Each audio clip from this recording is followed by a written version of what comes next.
Now it's time to put our motherboard into cabinet. For this, first we fit back panel, which is of metal and is used as a shield for motherboard I/O ports. To fit it, locate the space provided at the back of the cabinet. Some manufacturer may put temporary plates in this space. You have to remove that plate and fit this original plate that comes with your motherboard as shown. Now look at the motherboard. You saw some holes in that. These holes are used for screwing the motherboard with the cabinet.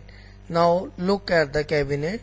You saw some hole there too, which are same as that you saw in the motherboard. Some of these holes are on plane surface and some are on humps. These holes hold screws for fitting our motherboard.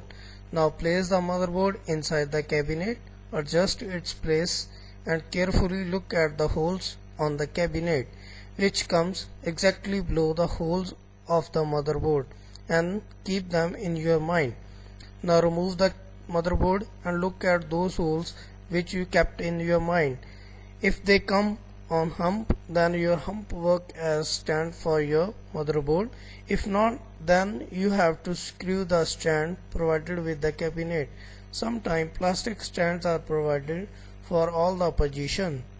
Please read the document that comes with your cabinet carefully. Attention! Do not put any extra stand below your motherboard as it may harm your motherboard circuitry. Now place the motherboard in the cabinet and screw it.